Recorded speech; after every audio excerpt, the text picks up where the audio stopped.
guys have been offered a 9-year deal.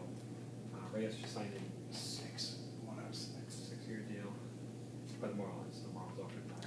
Bell, they offered $3.27. Did he sign? And then the new thing now is assets like the Hanley, right? Yeah. Saw that photo, man, right?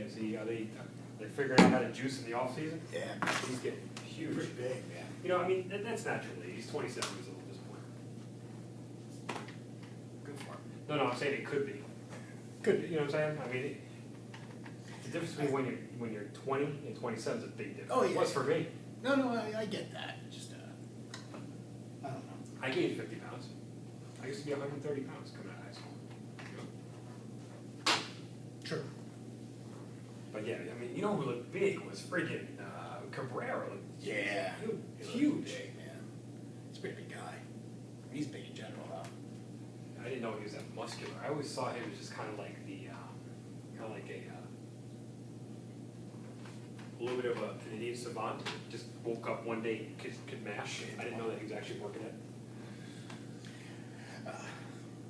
All right, Vic, let's do a little some baseball here. Yeah, it is hot stove time, and I'll tell you, there's one team that's really lighting the hot stove fire, and that's the newly renovated Miami Marlins.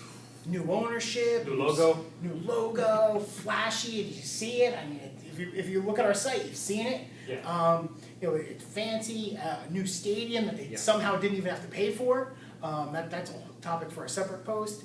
And most importantly, a couple new players. Well, hey, how do you build a $600 million stadium and only have to foot like $100 million of the bill? Corruption. Right. I mean, good job, Florida taxpayers. This is Mexico City. Right. That's good. It's what it is. But I mean, they've made some big moves. Two of them in the bank so far. They got Heath Bell on a 3-year, $27 million deal. Anchors the bullpen. Yep. Good move. Check.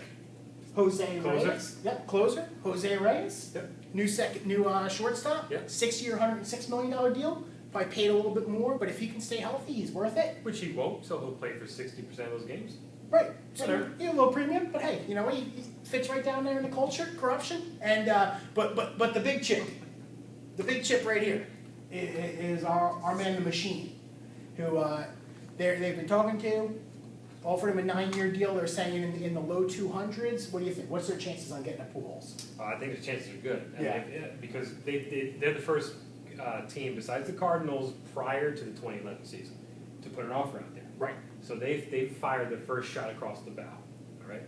It's a little bit higher than the Cardinals offer because it includes a 9th year, whereas Pujols already burned his 9th year. Right. With last year. Yeah, with the Cardinals offer. That first year is already burned because it would have started at the beginning of the 2011 season. Mm-hmm.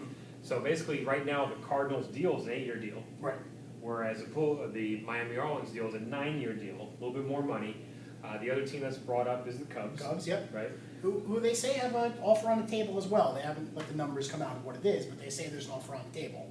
So I think the Marlins, having shot the first salvo across the bow, basically have a good shot because they're now in a position where they can respond to any other team's offer. Yeah, you know, I think the Cardinals should just man up a little bit. You know, they're not exactly a small market team.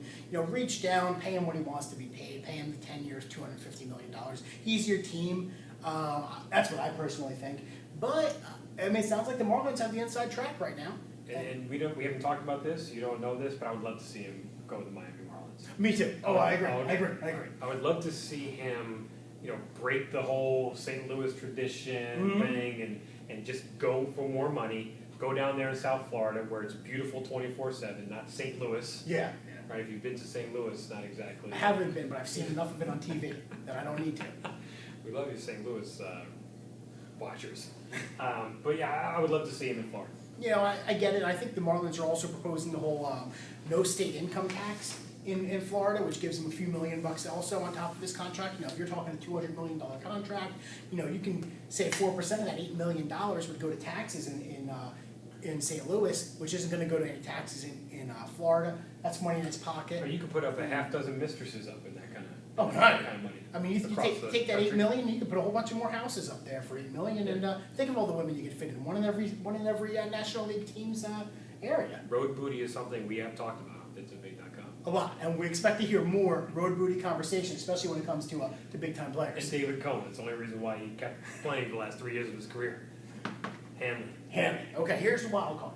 Here's the wild card. Here is the wild card. He's a shortstop, I believe. Well, yes, was the shortstop. Well, Reyes is a shortstop. Reyes will remain a shortstop. Okay. Yeah, Okay. Reyes will be the shortstop. Count my words there, barring injury, which will come. But isn't he a superstar?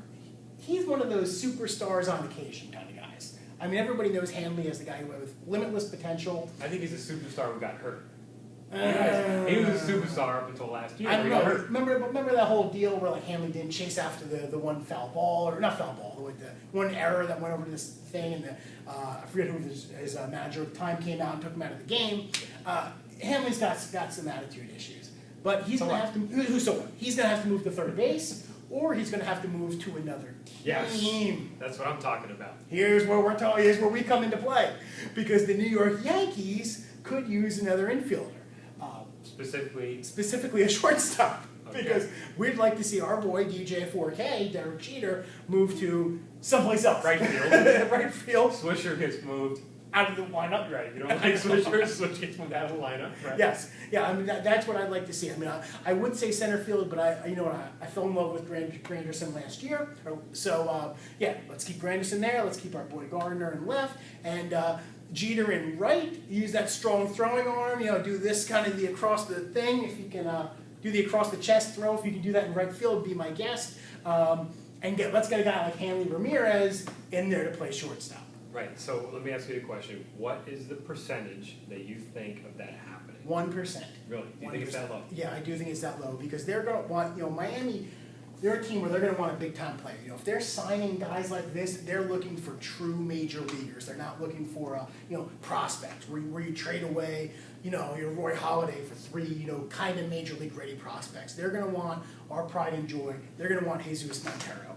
And we've already anointed him Hall of Famer. If he stays a catcher. Right. But why not? If he stays a first baseman, why can't he be a Hall of Famer there too? Right, because I don't think 15 years of 320 home runs, let's go on the low end, gets you into the Hall of Fame as a first baseman. As a catcher, you are the greatest catcher of all time behind Johnny Bench. Right.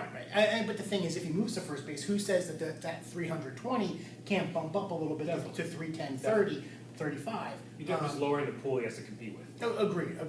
But either way, I'd want to hold on to Montero. What do you think? I'm giving it 15%. You're going to give it a over 1 in 8 shot? Because Ramirez is signed to, I believe, it's either 3 or 4. I believe it's 4 years left on his deal. Okay.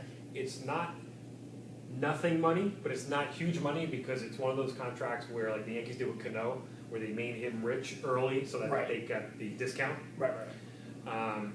But it does match up with maybe like a Swisher deal and prospect, of course. It's not just Swisher for Hanley Ramirez. I'll send him Swisher right now. Right, it's not just Swisher for Ramirez. But I would say someone like a Manny Benuelos, someone like a Dylan Besances, plus a Nick Swisher, and plus a Hector Noesi, could potentially get that kind of deal done, because it's not just the fact that the Yankees have the prospects, but they do have a major league roster that you can pull from. They do, and especially with when you're moving the Jeters of the world into right field, where you're moving player to another position that you could fill. Where I'm going out there is it makes it a little bit more realistic. Absolutely, and right now, if the Marlins come to me and say, you got to give me Brett Gardner for Hanley Ramirez, guess what? I take that move. I probably take that. Same age. Yeah. So if you go Gardner plus some, but they're gonna Gardner straight up. Right. It's gonna be Gardner plus Benuelos for Hanley. Even if he does become third baseman in the future, and A-Rod becomes DH, this guy's a difference maker. This guy is Cabrera. No, yeah, he's a big time player. This guy is a difference maker. I agree, and we've been saying in a couple of years we're going to see A-Rod and DH for majority of his at bats, for probably 400 of his at bats. So we will need a legit third baseman, and this guy at 27, has years left, playing in the field, playing third base for the New York Yankees, hopefully. Wow, good long post there. We really got some good nuggets in there, man. I totally stumbled on myself when I was talking about moving.